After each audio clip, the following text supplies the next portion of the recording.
Après avoir perdu son pari avec Jean Lirelou, le jour où une scène de Plus belle la vie est aussi connue que cette scène, je fais mes valises et je pars vivre en Antarctique, comme celle-là par exemple. Junkie Palace prépara sa valise pour partir en Antarctique. Ça y est, il est parti. On peut faire ce qu'on veut. On peut faire ce qu'on veut. Oh. C'est pas vrai. Il a laissé la machine à... Oh putain le... Qu'est-ce qu'il en a foutu? Qu'est-ce qu'il en a fait encore? T'as quand même pas cru que j'allais te laisser tout gâcher? Si. Bonjour et bienvenue pour ce nouvel épisode d'Anime-moi qui aujourd'hui parlera de Princesse Mononoke.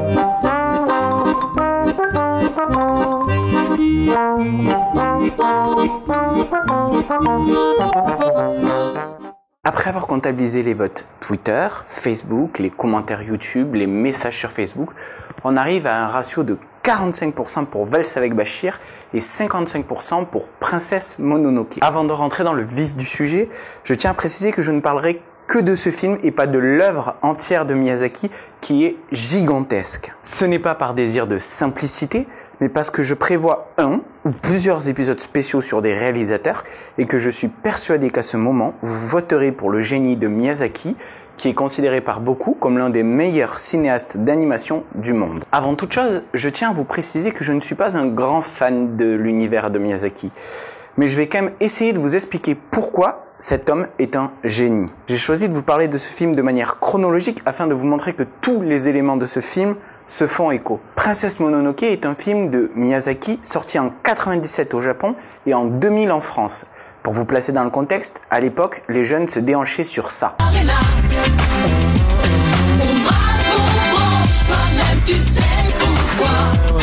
Récompensé à 3 reprises dans la catégorie meilleur film d'animation, Princesse Mononoke a reçu de nombreuses critiques positives, comme sur Allociné, où il pointe un joli 4,8 sur 5. Quand j'ai regardé le film pour la première fois, l'intro m'a un peu rappelé un film de Stanley Kubrick, 2001, l'Odyssée de l'espace. Et voilà, non mais à peine commencé, il quitte le sujet. Voilà, allez, on s'en fout, pas de problème. Pour ceux qui auront vu ce film, cette scène a été maintes fois analysée et commentée et le message est équivoque.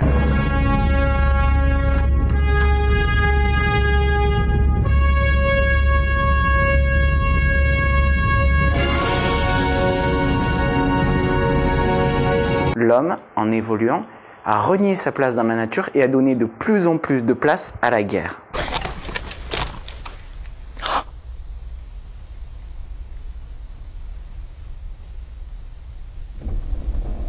Ici, l'homme semble évoluer et pourtant il craint toujours la nature.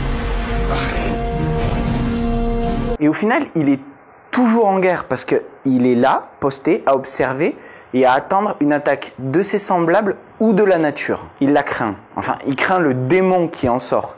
Mais il la craint au point de le tuer. Je vous ai déjà dit dans mes épisodes précédents que l'introduction d'un film est très importante et qu'elle contient beaucoup des éléments du film. Et ici, c'est encore le cas. Nous avons Yakuru, le fidèle destrier, à l'image d'un Jolly Jumper dans Lucky Luke. Il n'y a pas à dire, hein. Tes références sont d'une rare qualité quand même. C'est impressionnant. C'est très important de voir ce lien qui unit le prince et le destrier, parce qu'au final, c'est tout le sujet du film. Les hommes qui respectent et qui protègent la nature seront respectés et protégé par elle. Au final, Yakuru rentre dans la bataille et grâce à son agilité, il place le prince, l'archer, dans la ligne de mire pour tuer le sanglier. Et en tuant le sanglier, mettre fin à l'attaque.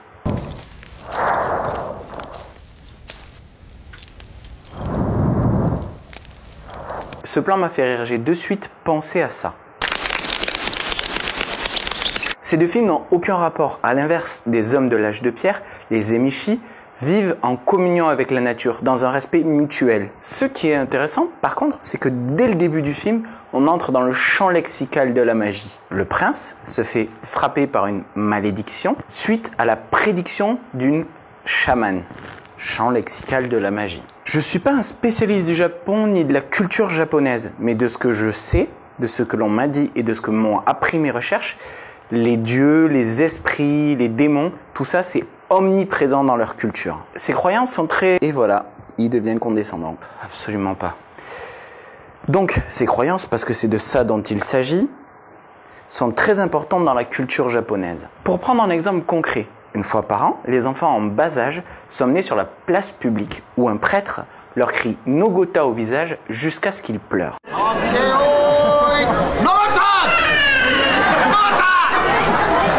Cette tradition, sous forme de concours, a pour but d'éloigner les démons grâce aux pleurs de l'enfant et ainsi lui assurer une bonne santé. Frappe-moi, je veux être fort. Je m'attarde sur le terme Nogota, qui traduit de manière très simpliste, signifie que le combat, ici le concours, commence. Ce qui nous ramène à ce que j'évoquais tout à l'heure. Ici, sous forme de concours, la guerre est omniprésente chez l'homme. Revenons à notre sujet.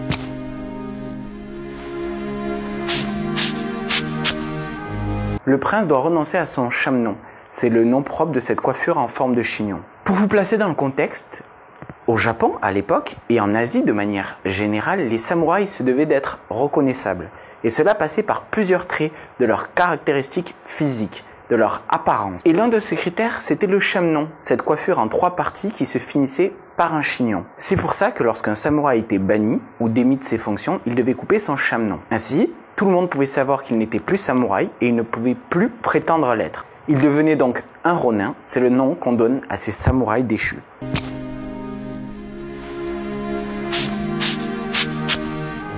Donc, dès le début du film, nous avons un prince qui refuse son rang et l'honneur qui va avec afin de protéger son village contre une malédiction. Dès le début du film, nous sommes donc dans la pure tradition japonaise, honneur et famille.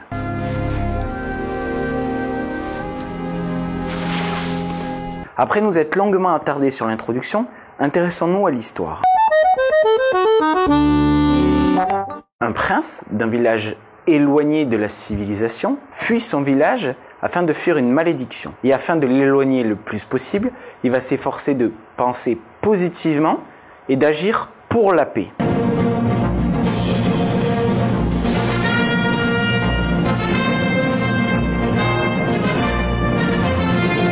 Mais sur son chemin, il va rencontrer Dame Eboshi, une chef de village cupide et cruelle qui, depuis de nombreuses années, tue les animaux de la forêt afin de décrocher le Saint Graal, à savoir la tête de l'esprit de la forêt. Ce qui lui assurerait, d'après la légende, un pouvoir tellement fort qu'elle pourrait renverser l'empereur.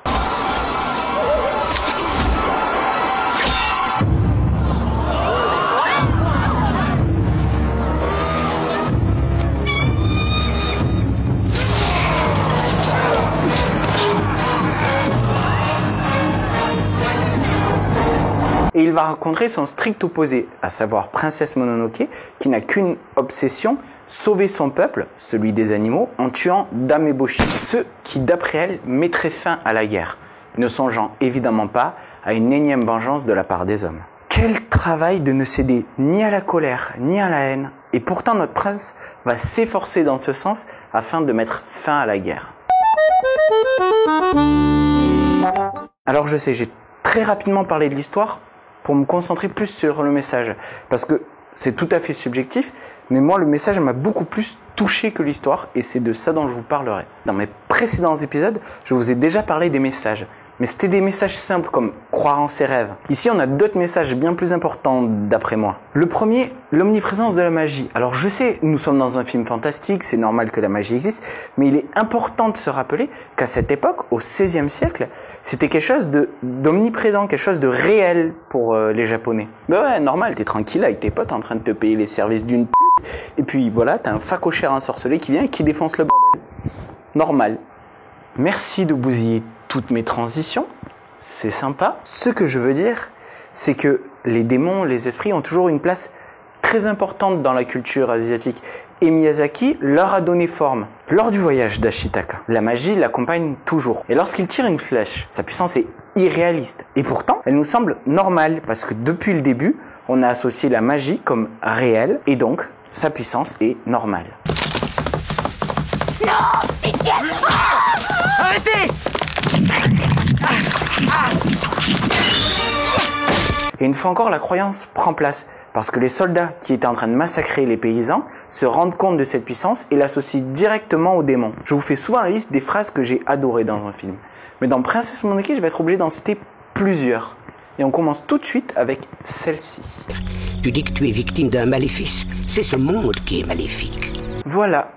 Que dire de plus? Alors ça, c'est de l'analyse de compète, mec. Chapeau. Tiens, chapeau. Non mais, ce que je veux dire, le message est super fort. Il dit aux gamins qu'ils sont tous maudits parce qu'ils sont entourés par la guerre et la misère. Le message est super fort, encore une fois. On meurt tous un jour, petit. Qu'on soit mendiant ou empereur. Bim! Encore une phrase qu'il faut noter. Et nous y trouvons deux sujets principaux du film, la mort et la misère. C'est un Sylvain, il porte bonheur. Signe que la forêt est saine et généreuse. J'adore ces personnages.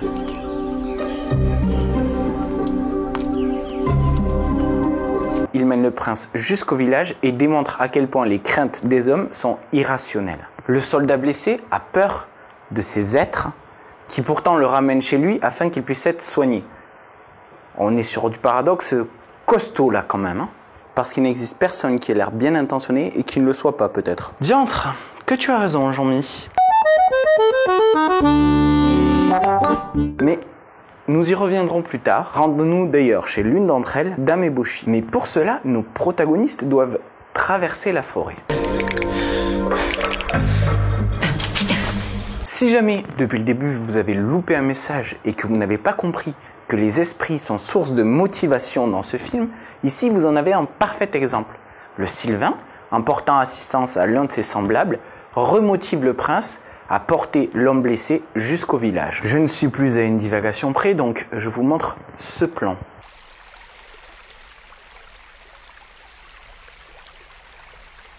Cela n'a rien à voir avec ce dont nous avons déjà parlé, mais il m'a fait penser à ça. Et c'est cohérent encore une fois. Alors là, merci. Merci de nous rappeler régulièrement que le réalisateur fait bien son travail. Super utile, merci, bravo.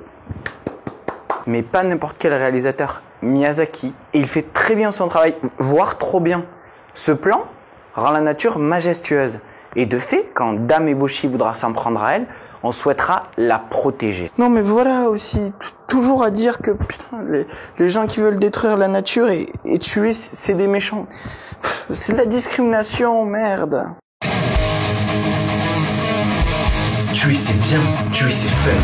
Cette vidéo est sponsorisée par les chasseurs de Bavière. Astucieux comme en un plan, la réalisation fait passer un nombre incalculable de messages.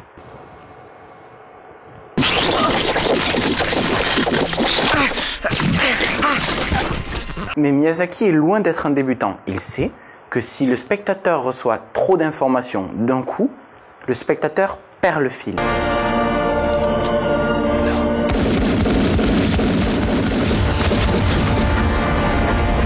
Alors il n'hésite pas à nous faire quelques piqûres de rappel. La douleur semble plus forte et en plus de nous rappeler le but initial du voyage, on sent que la malédiction progresse. Et ceci se passe pile quand l'esprit de la forêt le regarde. Coïncidence? Je ne crois pas.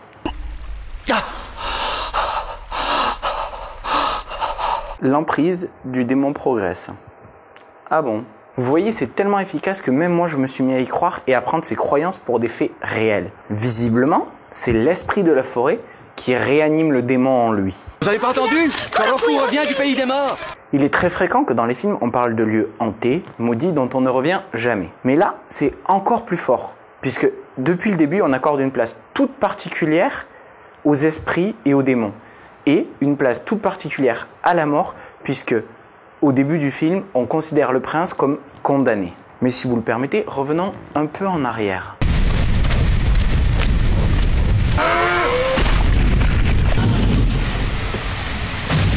N'oublie pas que c'est une déesse. Il faut plus que ça pour la tuer.